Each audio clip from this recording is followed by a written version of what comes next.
Meranggak naiknya harga-harga bahan pangan serta masalah pupuk petani menjadi isu penting pemerintahan ke depan. Ketahanan pangan nasional juga menjadi salah satu isu hangat selama masa kampanye pemilu 2024.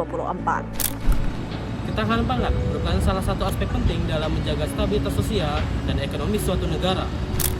BMKG menyebut ancaman krisis pangan sebagai dampak dari perubahan iklim bukanlah sekadar isapan jempol. Menurut BMKG, kencangnya laju perubahan iklim berdampak pada ketahanan pangan nasional. Akibatnya, hasil panen menurun hingga terjadinya gagal tanam. Biko Rita mengatakan, bencana kelaparan sebagaimana yang diprediksi Organisasi Pangan Dunia yaitu FAO akan terjadi di tahun 2050 adalah ancaman yang nyata. Situasi ini bukan hanya menjadi ancaman bagi Indonesia atau terbatas negara berkembang saja, melainkan seluruh negara di dunia menghadapi ancaman yang sama jika tidak ada langkah konkret untuk mengatasi krisis iklim ini. Indonesia menghadapi tantangan besar dalam meningkatkan ketahanan pangan, di mana Indonesia sendiri berada di tengah-tengah perubahan iklim dan krisis pangan global. Segmen populasi yang paling terpengaruhi adalah keluarga kurang mampu, keluarga yang dikepalai oleh perempuan, dan penyandang disabilitas. Akibatnya dapat menimbulkan penyakit kekurangan gizi dan muncul lapar pada anak-anak mereka.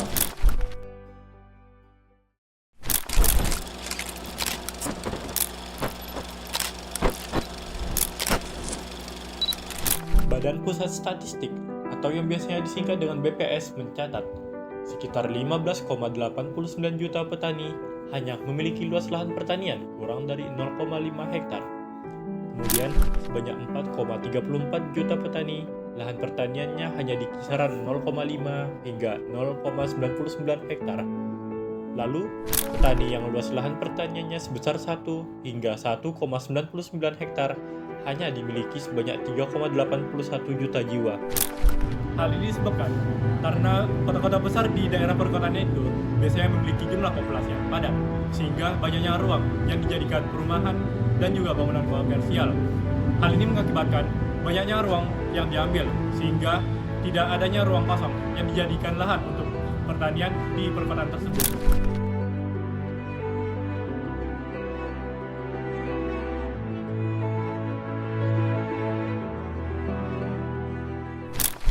Toge merupakan salah satu jenis sayuran yang mudah tumbuh, kaya akan nutrisi, serta memiliki masa panen yang singkat. Namun, tidak semua individu memiliki akses ke lahan pertanian atau fasilitas untuk budidaya sendiri. Sebagai salah satu komoditas sayuran yang cepat tumbuh, tanaman toge ini memiliki potensi besar untuk dikembangkan secara lebih luas karena siklus panen yang singkat, kandungan nutrisi yang tinggi, dan mudah untuk dibudidayakan. Namun, metode tradisional budidaya toge memerlukan pemantauan manual yang intensif dan rentan terhadap fluktuasi lingkungan, seperti suhu dan kelembapan yang dapat mempengaruhi hasil panen. Budidaya tanaman toge menghadapi berbagai tantangan yang dapat mempengaruhi kualitas produk. Faktor-faktor seperti cahaya, suhu, dan kelembapan dapat mempengaruhi kualitas pertumbuhan toge. Untuk budidaya toge harus memiliki sebuah greenhouse, di mana untuk membangun sebuah greenhouse harus memiliki lahan yang luas. Terdapat beberapa gagasan tentang sistem otomatis budidaya toge.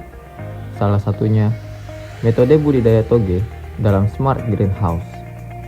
Dengan sistem penyiraman otomatis yang dirancang oleh Sandi dan kawan-kawan, hasilnya dibutuhkan sebuah lahan yang luas untuk membangun sebuah greenhouse untuk budidaya. Oleh karena itu, kami dari tim Politeknik Negeri Batam berinovasi merancang sebuah alat budidaya tanaman toge yang sudah smart system dengan desain portable dan sudah terintegrasi Internet of Things.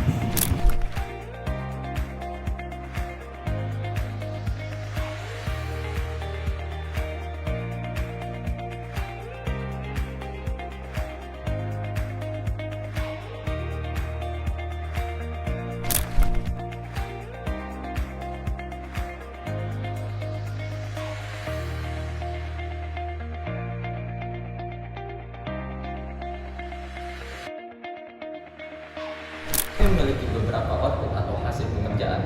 Yang pertama, aplikasi monitoring dan kontrol. Yang kedua, wadah atau alat budidaya tanaman toge yang telah terintegrasi Internet of Things. Komponen yang kami gunakan ialah: pertama, ESP32 DeskKit F4 sebagai microcontroller. Kedua, sensor SHT20 sebagai pengukur kelembapan dan suhu.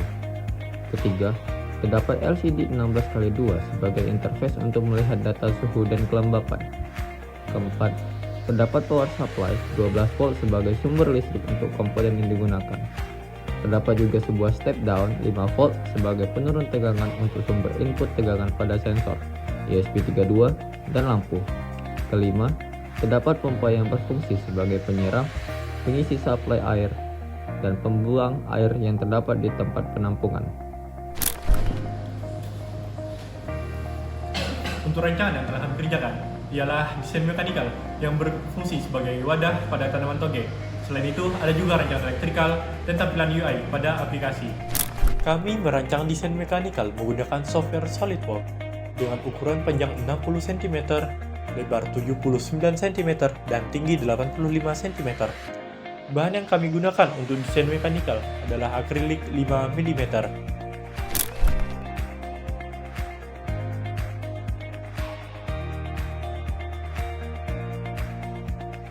Pada desain elektrikal, terdapat beberapa komponen yang kami gunakan. Yang pertama, ada power supply yang mengubah tegangan listrik AC menjadi tegangan listrik DC.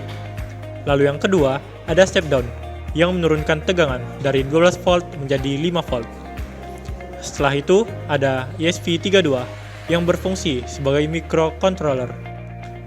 Lalu, kami juga menggunakan dua sensor, yaitu sensor SHT20 sebagai pengukur kelembapan dan suhu, dan kami juga menggunakan sensor water level yang berfungsi untuk mendeteksi ketinggian air. Lalu, ada juga LCD yang berguna untuk menampilkan data kelembapan dan suhu dari sensor SHT20. Setelah itu, terdapat 3 pompa dengan fungsi yang berbeda-beda. Pompa yang pertama sebagai penyiram tanaman toge. Pompa yang kedua berfungsi untuk membuang air dari dalam wadah. Lalu yang terakhir ada pompa ketiga yang berfungsi untuk melakukan pengisian air ke dalam wadah.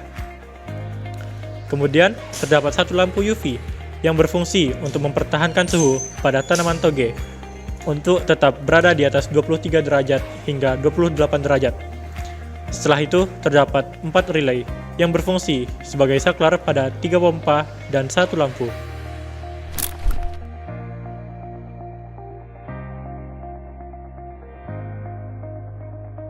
Pada desain interface, aplikasi kami terdiri dari beberapa halaman. Yang pertama, ada halaman login yang berfungsi sebagai user untuk memasukkan akunnya yang telah terdaftar oleh Firebase. Yang kedua, terdapat halaman register yang berfungsi untuk mendaftarkan akun baru bagi user yang belum memiliki akun pada aplikasi tersebut. Lalu, bagi user yang telah melakukan regis, akan diarahkan kembali ke halaman login untuk memasukkan akun yang telah didaftarkan.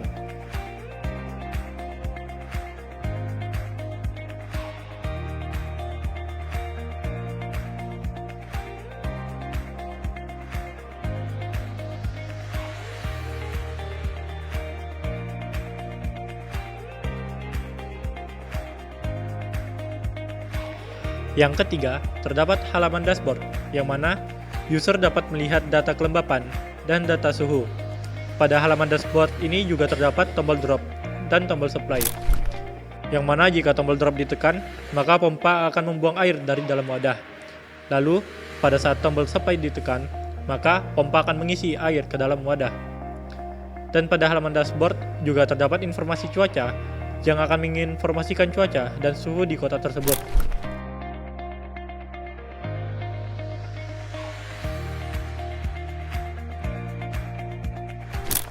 Cara kerja pada alat ini ialah ketika saklar ditekan, sistem akan menyala, dan sensor kelembapan serta suhu akan mulai membaca kondisi di dalam area dalam prototipe. Jika data sensor menunjukkan bahwa kondisi tidak memenuhi syarat yang telah ditentukan, sistem akan secara otomatis mengaktifkan atau mematikan pompa untuk menyiram dan menyalakan lampu untuk mengatur kondisi lingkungan sesuai dengan yang diatur.